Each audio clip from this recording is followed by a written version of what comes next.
ودخلت المرجان باش تصور لهم اش كاين في هذا المرجان. دخلت قالت غادي ندخل، غادي نلقى الطوابير، نلقى الصف، نلقى المشاكل، الصداع، الفقر، الناس ما لقاو ما ياكلوا. الصدمه كانت قويه. قبل ما ندخلوا نشوفوا هذا الفيديو، شوفوا الفيديو اللي صيفطته على بركه الله. اول فيديو. النشيد المغربي كان في الأصل نشيد جزائري. يلا هادشي اللي بقى. هادشي اللي كان خاصكم تديوه حتى هو ديوه، حتى النشيد الوطني راه ديالكم. حنا استاذي النشيد الوطني ديالنا ما فيهش الشرك، ما فيهش الشرك. الشرك اللي عندكم نتوما في النشيد الوطني ديالكم، حنا الحمد لله ما فيهش الشرك. ونشيد وطني رائع كيعجب المغاربه يعني حتى شي واحد ما انتقدو. نتوما كلشي كيقول لكم راه فيه الشرك. شوف النشيد الوطني بغاو يديوه. انت اسمع.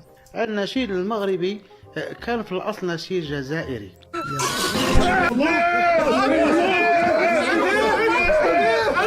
لكن هؤلاء المغاربة سمعوه من الجزائريين وسمعوه من الموسيقار الكبير. فين عندكم شي موسيقار كبير؟ راه من نيتهم دابا، راه ماشي زعما بغاو انهم يبروفوكيونا ولا بغاو انهم يعني يكذبوا بهذا، لا راه كيعتقدوا ان هذا الشيء بصح. دابا هما كيهضر من نيته السيد اللي كان ينشدوا وكان يكتب فيه في قسطنطينة. كان بعض المؤلفين وبعض النشاد معاه من المغرب سمعوه واخذوا هذا النشيد ونسبوه للمغاربه ودوه معهم من المروك. يا دولة الله الا على دول. هذا نشيد اللي احنا كنسمعوه من المروك، واللي فيه واحد الشحنه طاقيه، واحد الشحنه ايجابيه. الله اكبر عليك. ايه الحلاوه دي، ايه الحلاوه دي، واحد الحماس. هذا اصله جزائري. حتى النشيد اخذوه منا. عيب وعار. تبارك الله تبارك الله تبارك. اللي انا نتكلم عليه هو ان علاش الجزائريين ما يطالبوش بهذا النشيد انه يكون نشيد جزائري. لا حول ولا قوة الا بالله. اقسم بالله لا. انا شوف راه كاين دابا بزاف اللي غادي يعتقدوا ان هذا زعما مثلا هذا اللي كيهضر دابا راه كيقول هذا الشيء غير باش يستفزنا، ولا كيكذب، ولا مطلعها، ولا كوميديا، ولا كيضحك. هذا الشيء راه من نيتو، راه كيعتقد انه كيقول شي حاجه راه كدايرين الكراغله. ندوز الفيديو الثاني. السيد رئيس الجمهورية كذلك خصص 10,000 مليار دينار، يعني 1000 مليار فقط لتوظيفها لتطبيع الامور ولازاله لازاله المظاهر السلبيه اللي رانا نعيشوها. كل مواطن اللي البيت تاعو تتهدم راه مسجل وسيعاد اسكانه في 48 ساعه. 48 ساعه؟ الصين وما درتهاش. لقد سمعنا خطاب الرئيس، والحقيقة أننا لم نفهم شيئا من كلامه.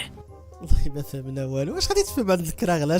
كيف تفهم عند الكراغله؟ لا حيلة إذن سوى أننا سنخزن الطعام وبعض الدواء، لربما تطول مدة الحظر ولن تكفينا المؤونة.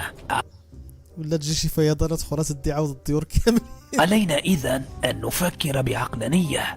لكن سيدي الرئيس قال سيتكفل بكل شيء، بل أنت دماغك ليس فيه شيء.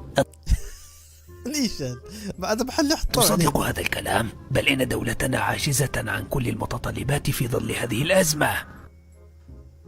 اجو نشوفوا واش نفهموا الهضره ديال هذا المسؤول الكرغولي. السيد رئيس الجمهورية كذلك خصص 10,000 مليار دينار، يعني 1000 مليار. 1000 مليار خصها فقط لتوظيفها حيت يقول لك راه بغا يدوزو صافي. الامور ولازاله لتطبيع الامور والازاله ازالتاش تطبيعاش ما والو. مسؤول الكرغولي مسطح. ازاله المظاهر ازاله المظاهر السلبيه فاهم انت خصك ديكسيونير وخصك الفلسفه وخصك شحال من حاجه باش تقدر، لان دابا كود راه كيقولوا دابا الكراغله راه متشعبه، واش كيقصد هذا واش كيقصد هذا واش كيقصد هذا واش كيقصد هنا اللي رانا نعيشوها. كل مواطن رجع دابا كل مواطن ديك ما كيكملوش الجمل، ما كيكملوش الكراغله الجمل، كيبدا فيها ويخليها. سير انت قلب اش بغى يقصد، سير كل مواطن اللي البيت تاعو البيت ديالو تهدم راه مسجل وسيعاد اسكانه في 48 ساعه. واش عرفتي شكون هي 48 ساعه؟ ما تخوير ربنا، ما تدير السيما، ما تجيب فيها الطوب، ما لا حول ولا قوة الا بالله. والصين اللي عندهم منازل كيجيبوهم جاهزين وكيحطوهم في البلاصه، كيجيبوهم هكا ويحطوهم وما تجيش تحطو في 48 ساعه. والصين اللي فايتكم ماشي ما نقولكش بسنوات، بقرون، ما تقدرش تسكن الناس في 48 ساعه. الجزائر هذه الجزائر الجديده، وراه مازال حاليا مساكن كيعيشوا في الازقه وفي الشوارع. وراو جزائري كاع مشى مسكين قال لهم اودي راني مضرور راداري طاحت كذا، عطاوه السياقه والشطابه. ما فهمتش واش زعما سير تخدم في الميناج سير بدا تشطب العباد الله وكذا باش تعاود توفر. لا حول ولا قوه الا بالله. نشوفوا فيديو اخر. الحدود احنا زعما غير جوره واللي وصى على الجار، ولكن علاش الرايه المغربيه ما كايناش في الحدود عباد الله؟ بغيتكم تخدموا عقلكم، كفى من العاطفه. علاش حنا هنا في الحدود من تجي كتلقى رايه جزائريه كيشدوا جزائريه ومغربيه خوا لهيه ما كاين حتى شي رايه مغربيه، منعوها ممنوع في الجزائر ترفع رايات المغرب. وخصك تفهم هذه ايها المغاربه اصحاب خوا ونتحداك يصور لك شي جزائري هز الرايد المغرب في الشارع، ياك انت عادي تهز الرايد الجزائر في الشارع عادي، وعندهم اللي هي ماشي عادي انك تهز الرايد المغرب. وفينا هي خوا وحنايا تبع هنايا عندنا، حنا كتبع عندنا ديال الجزائر، فهمتي؟ حنا جاو يلعبوا الكره فاش داو كاس افريقيا عرفتي تفرقعت كازا، كلشي المغرب تفرقع بالرايه ديالهم. لكن ندمنا، انا من الناس اللي شجعتهم في كاس افريقيا وندمت. انا من الناس اللي شجعتهم ضد مصر في درمان في 2010 وندمت. كنت كنقول انهم بعقلهم انهم خوا وجيراننا، ولكن ندمنا. وهما ما كاينش الرايه هنايا. نقولوا بان هاد الجزائريين الله يهديهم علينا ويهدينا عليهم. الله يهديهم علينا. حنا حتى شي مغربي ما كيسبهم، حتى شي مغربي ما كيحتقرهم. شوف لي فيديو ديال المغاربه مطلعين هكا نضحكوا، ولكن في اطار حدود الاحترام. تكون واقعي. دوز الفيديو اخر.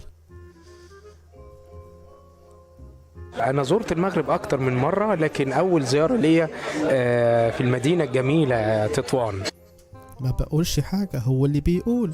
وأنا معجب جدا جدا بيها، كل المظاهر الطبيعية اللي فيها، ناسها. أنا دايما بربط جمال المكان مش فقط بالمكان الجغرافي، لا المكان كمان الناس اللي ساكنين فيه. احنا كنخليو الناس يهضروا، ما يمكنش تدوز المغرب وما تقولش هضره زوينه على المغاربه، مستحيل. هاد الميكرو ديرونجاني بيناتنا. نعاود ندفعو شويه نشوف واش مازال الصوت كما هو. داكشي اللي كاين كنقول لكم نيت صريح، ماشي نقطعو نكمل زعما راه كلشي داز هذا مديرونجي سالينا. ندوزو نكملو، ندوزو الفيديو ديال الجزائريه. اسمع. شوفوا يا جماعة، شوفوا الله يبارك الكسكس المغربي الأشكال والأنواع. هذه جزائرية جات للمغرب وكتصور وسط متاجر المغرب. شوف واش غادي تصور وشوف واش غادي تقول لهم. هانت والله غير الخير، الله يبارك. يما أنا نموت على المغرب. الخير الله يبارك. شو تبارك الله، شو تبارك الله. أشكال الأنواع جامي شفتها عندهم، جامي شفتها عندكم نتوما. الطابور وماشي الاشكال، ويعطيوك داكشي اللي بغاو هما، ماشي داكشي اللي اختاريتي انت. شد الطابور هاك سير معاك خوي. احمد الله راك وصلك الطابور، شد خوي. حليب هاك الماء والزغاري تخوي، شربوا ولا دوش بيه شغلك هذاك. اجي انت السميد هاك خوي، الزيت هاك سير، ما تعاودش تجي شهر. لا حول ولا قوه الا بالله. انا واقع هذا. حنا شوف، حنا راه ما كنقولوش شي حاجه كنخرجوها من راسنا.